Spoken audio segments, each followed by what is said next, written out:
Magandang araw po. Sana po ay nasa mabuti kayong kalagayan. Ako po ulit si Obet. At meron na naman po tayong kwentong ibabahagi sa inyo. Ito po ay naganap sa bayan ng Binangonan. Ito po ay ibinahagi ng isa sa ating tagapakinig. Ito po ang kwento. Taong 1990. Pinagkaguluhan ng mga tao ang isang babaeng manganganak na. Tansya ko ay tila nahihirapan ang babaeng umiri dahil pawis na ito at halos hindi na maipinta ang kanyang muka dahil sa paglalabas ng lakas para mailuwal ng maayos ang bata. Ngunit nakailang iri na nga siya, ay wala pa rin nangyayari. May sumigaw ng magpatawag na lang ng ambulansya, kaya naalerto ako at nagmamadaling tinungo ang telepono. Kilala ko ang babaeng manganganak. Siya si Mirna. Hindi ko maiwasang maawa habang nakatingin sa nahihirapan niyang muka. Kaya naman agad na akong tumawag ng ambulansya. Nakakatatlong ring na yung telepono sa kabilang linya. Minuestrohan ako ni Tatang na patayin na lang muna ang tawag. Nagtatakang napatingin ako sa kanya. Bagamat hindi naman ako nagtanong. Walang ano pang sinabi si Tatang, maliban sa parating na daw si Elena. Siya ang isa sa kilalang kumadrona ng bayan. Sa totoo lang, ay wala akong tiwala kay Elena. Ilang manganganak na ang nakakaramdam ng kakaiba matapos mailuwal ng maayos ang sanggol. At walang halong biro, makalipas lamang ang ilang araw ay pumapanaw ang mga ito.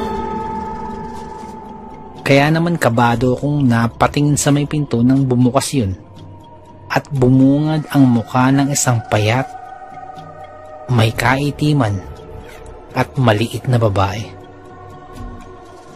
Seryoso ang mukha nito na animoy hindi marunong ngumiti. Nasaan ang babae?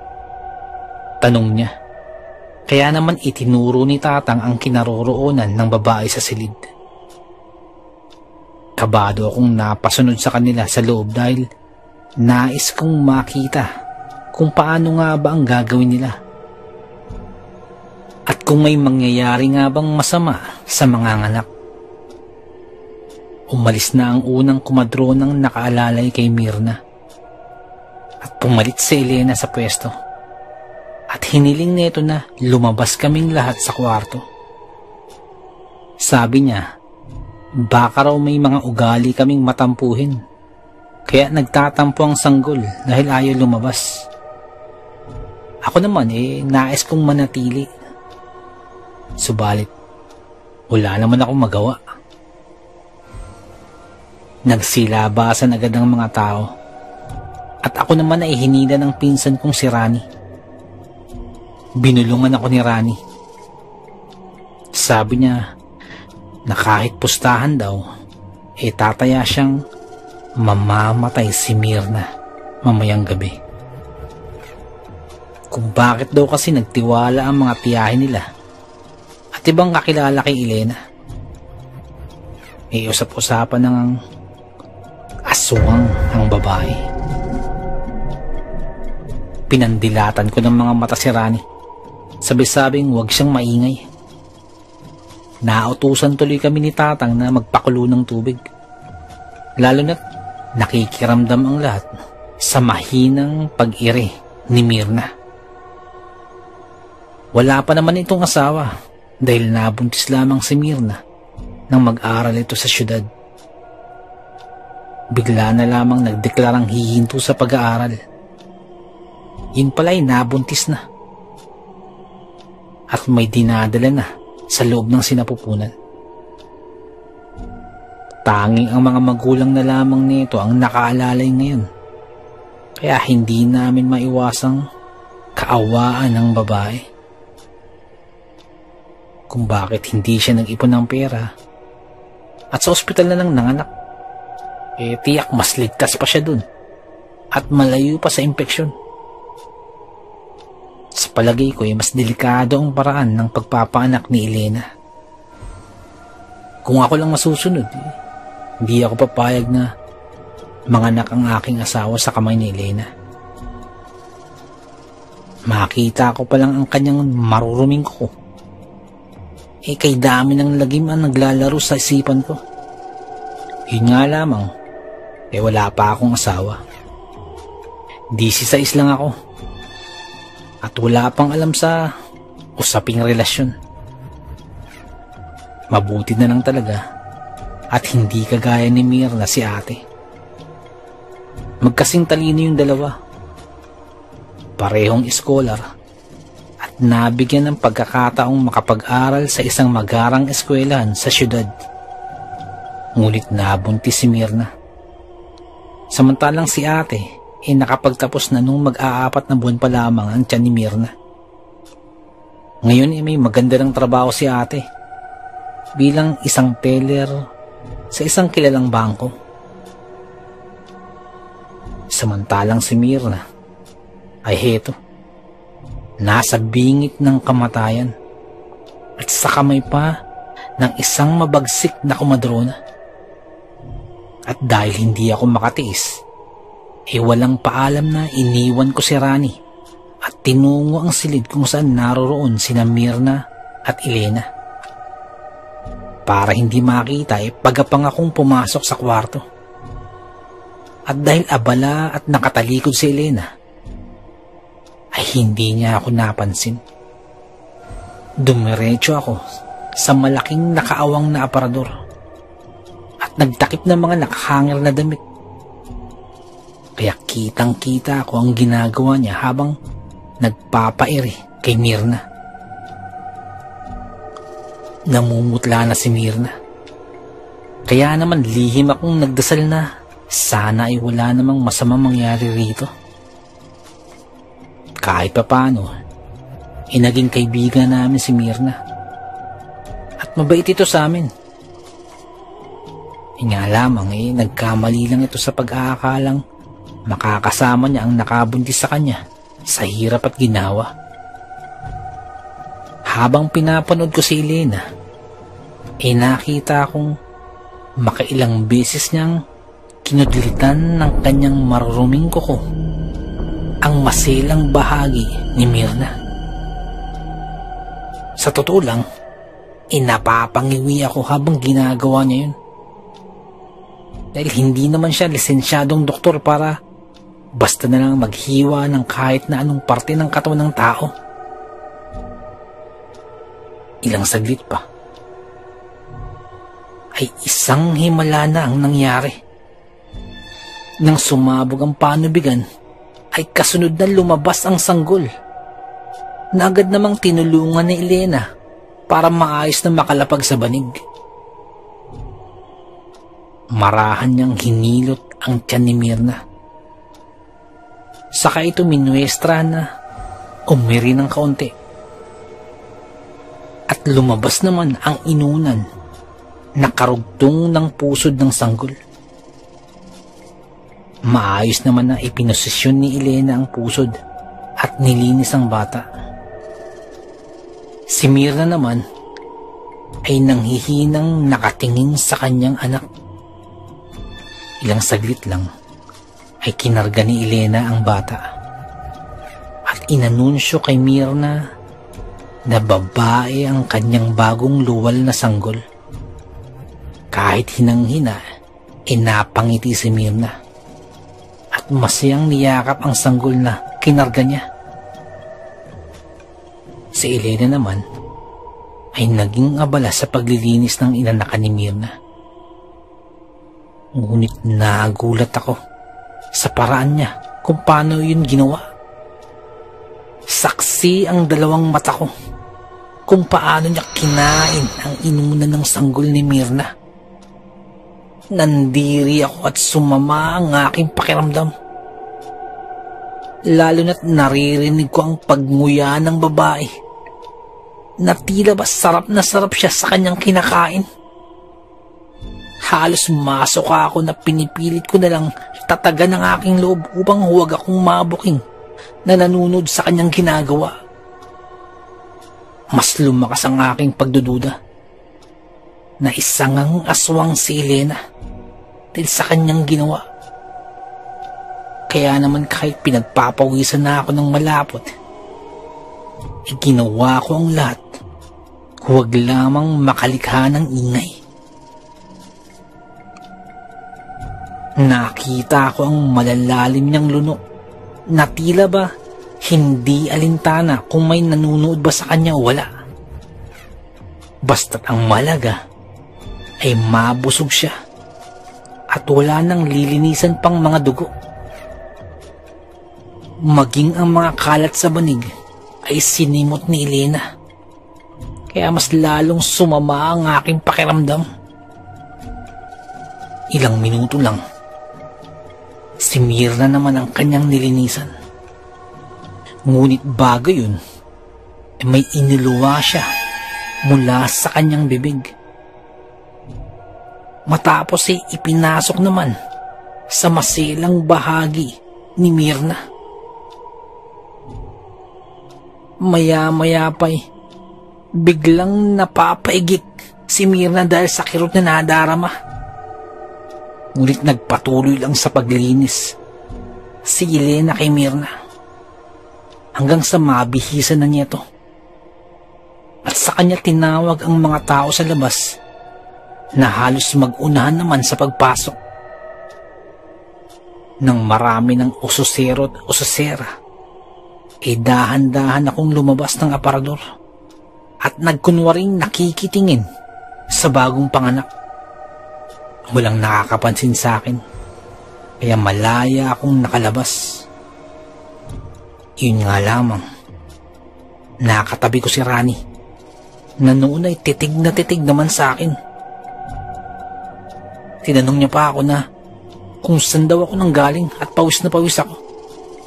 Hindi ko na lang ito pinansin at sinimangutan ko ang aking pinsan, kaya hindi na to nagtanong pa. Si Elena naman ay parang nahihiya pa, ngunit dahan-dahan din itong lumabas ng silid nang walang nakakapansin at nagpaalam sa nanay ni Myrna na uuwi na.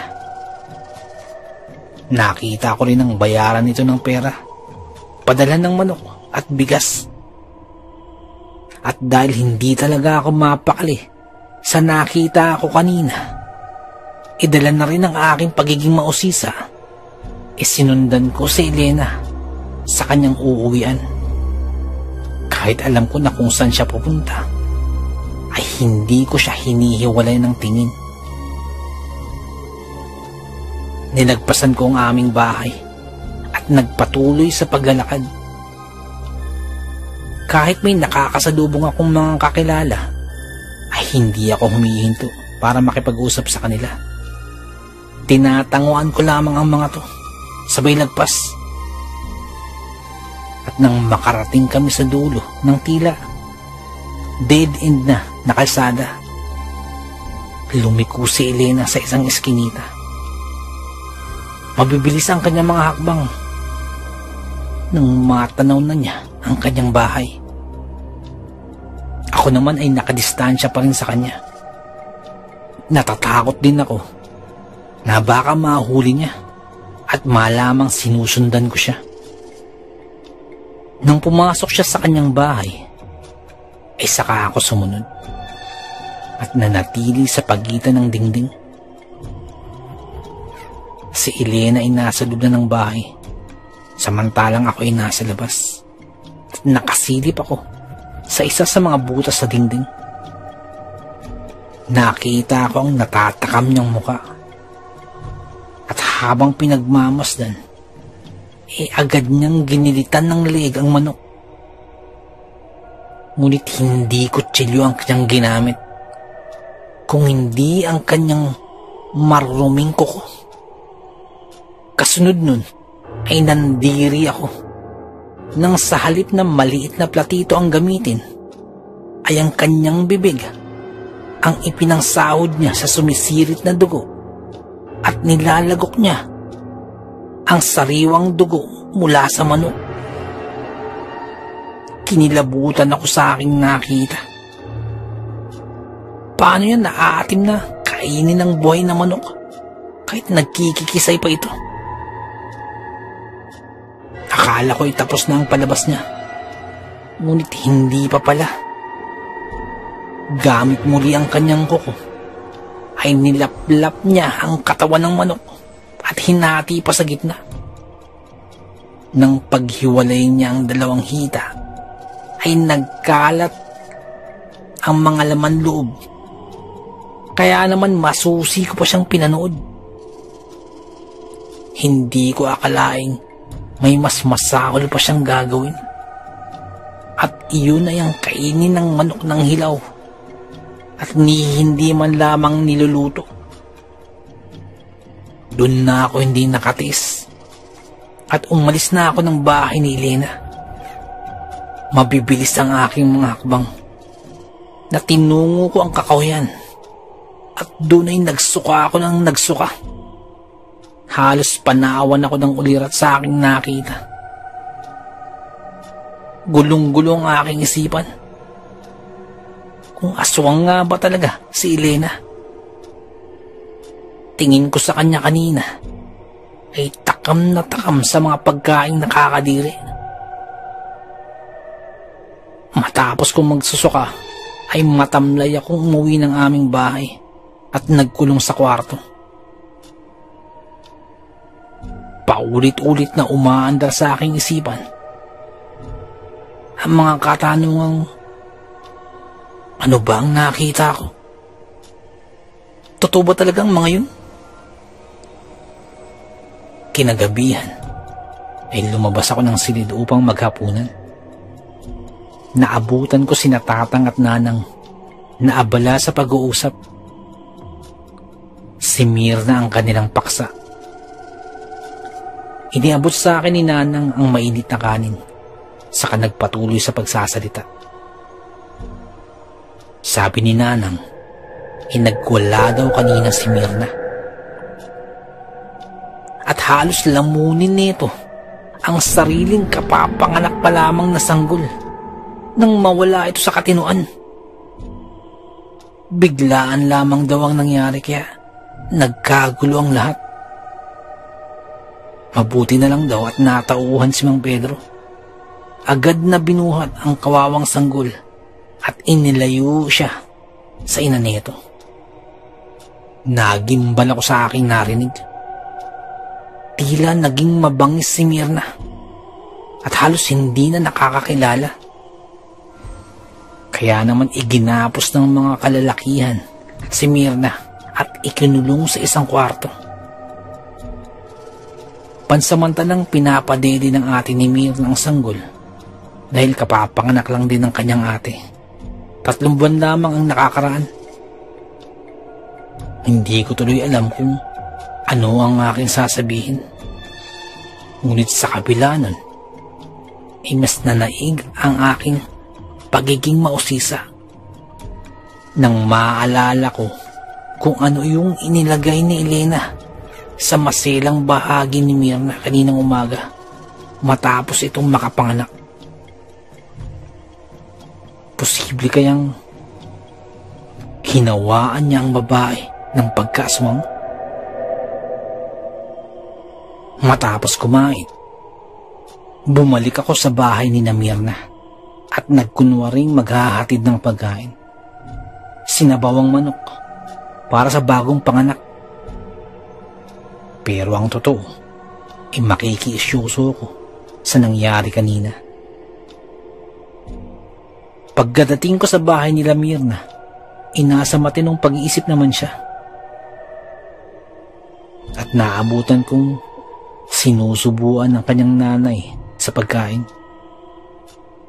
At dahil sanay na sa akin si Aling Feli, ikinuwento niya ang mga nangyari kanina.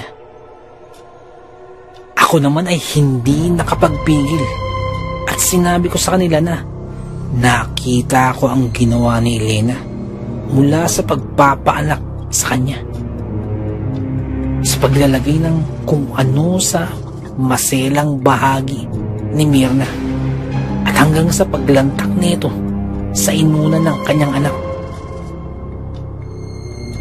Habang nagkukwento ako, ay biglang naiyak si Myrna at tila inaalala niya ang ginawa ng kumadrona kanina. Natatakot siya para sa sarili niya. Nasabi ko naman pupuntahan ko si Tatang para sabihin ang aking mga nalalaman. Si Tatang ay isang albularyo at kahit papano ay may kaunting kaalaman tungkol sa mga aswang. Umuwi ako sa amin at sinabi ko kay Tatang ang lahat ng nasaksiyan ko kanina. Piningot pa niya ang aking tenga matapos makinggan ang aking sinabi. Dahil bakit ngayon lang daw ako nagkwento? Sinabi ko naman sa kanya na kailangan ko din kasi ng pruweba bago sabihin sa lahat ang aking nakita. Sabi ni Tatang na posible raw na hinawaan ni Elena si Myrna ng pagkaaswang upang maiba naman ang kanyang paraan. Dati kasi ay namamatay ang lahat ng babaeng kanyang napapaanak. Kaya naman para maiba ang kanyang estilo, ay hinawaan nito si Myrna. Ngunit ayon kay Tatang, ay madali lang din naman daw itong sumpain. Inutusan niya akong kumuha ng kalamansi sa labas ng bahay at kailangan marami ang aking makuha.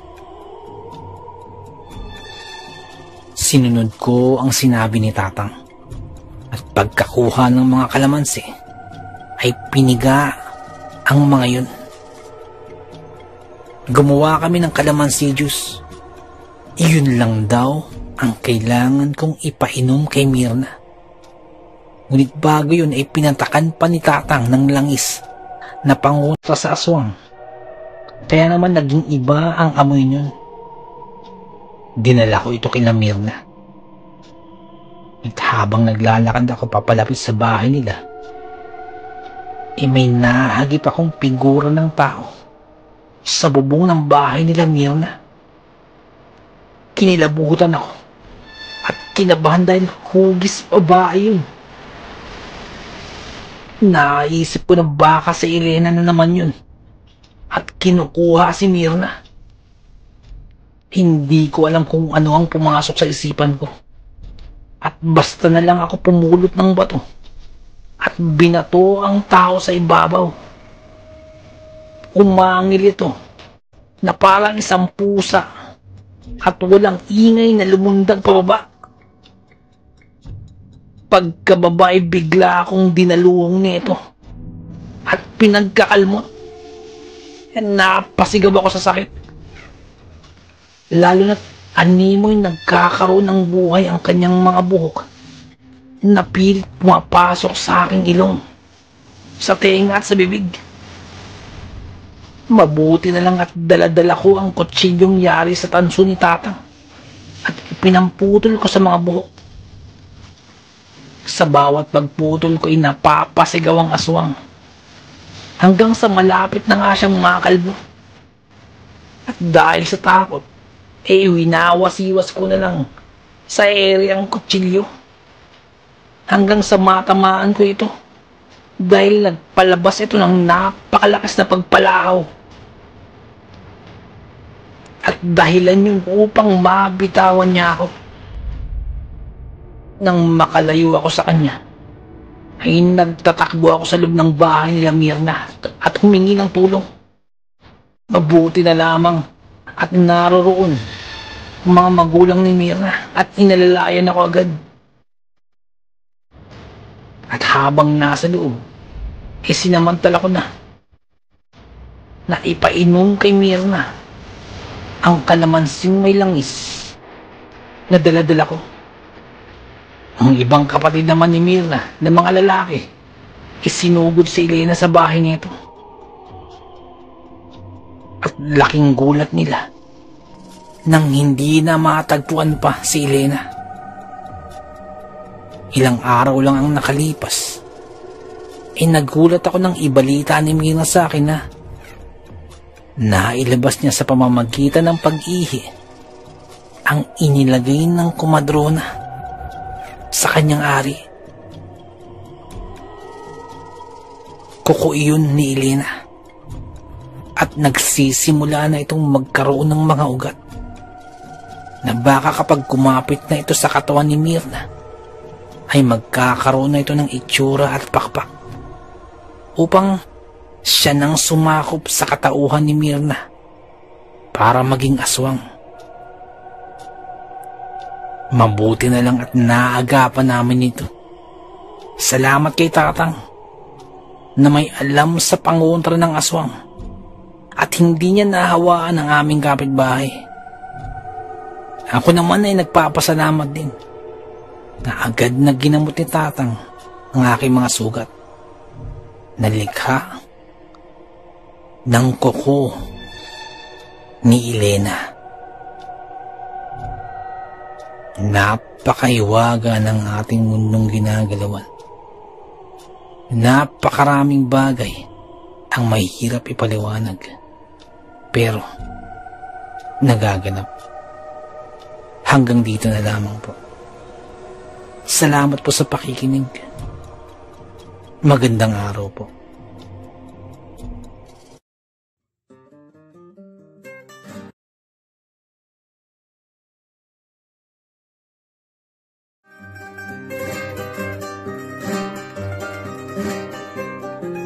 Nais ko lamang pong magpasalamat sa lahat po ng sumusuporta sa ating channel, sa lahat po ng ating mga subscribers, mga listeners, at mga silent listeners po natin. Maraming salamat po.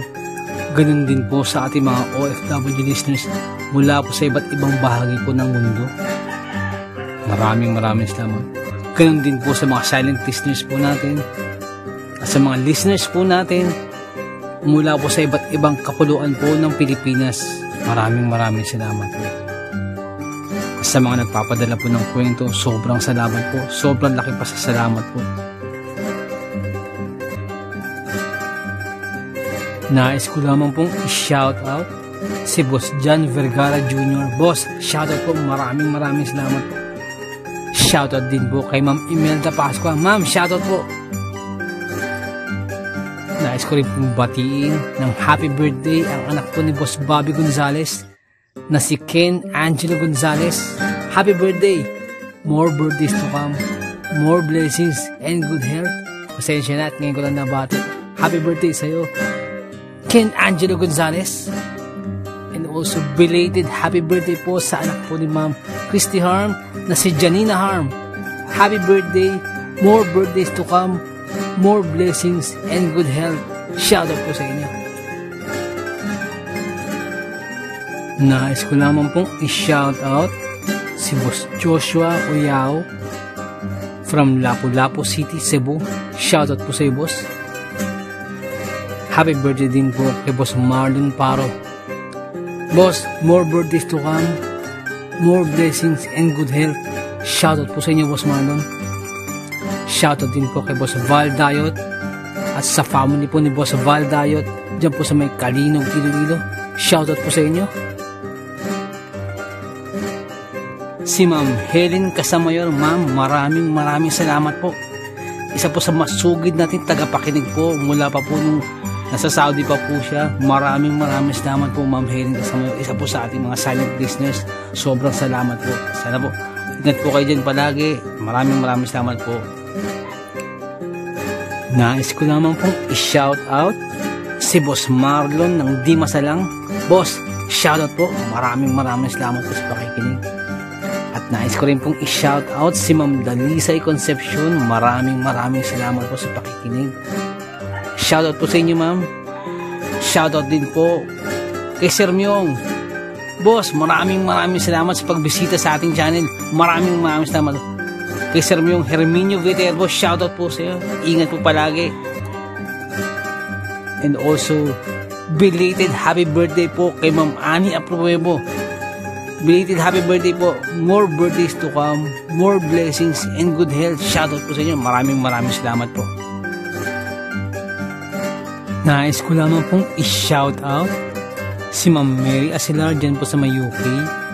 Shoutout din po kay Ma'am Annie Apruebo, kay Ma'am Annie Viloria, at kay Boss Baby Langka. Shoutout po. Maraming salamat po. Shoutout din po kay Ma'am Janet Verga dyan po sa may Qatar. Shoutout po. Kay Ma'am Liza Arcega. Shoutout po. Shoutout din po sa Manhattan Hamburger dyan po sa may Bukandala 3, Imus Cavite. Shoutout po sa inyo. Ganun din po kay Boss Fernando Marcos. Shoutout po. Shoutout din po kay... Nais ko lamang pong i-shoutout. Ganun din po kay Tata Estong Nestor Bauyon dyan po sa may London, England. Shoutout po. Kay Boss Jing Fensalida, isa po sa ating mga silent listeners. Maraming salamat po. At kay Boss Bobby Gonzales at sa Gonzales family, shoutout po. Maraming salamat po, boss. Ganun din po kay Boss Camelo Aroy, shoutout po. Kay Boss Malvin Esquera, boss, shoutout po. Kay Boss Miguel Doris Kibel, shoutout po. Kay Ma'am Imelda Pascua. Kay Ma'am Elizabeth Arnaiz, shoutout po. Kay Ma'am Rosie De Mesa, shoutout po. Kay Boss Haz dyan po sa may Saudi, shoutout po. Salamat din po kay Boss BK. Salamat sa milk tea, shoutout sa iyo. At salamat sa suporta, shoutout po. Salamat din po kay Ma'am Eileen Rodriguez. Shoutout po, ma'am, sa mga suggestion. Maraming salamat po. At sa mga hindi ko po nabanggit, pasensya po muna. Pero sa next time po, i-shoutout po natin yan. Maraming salamat po.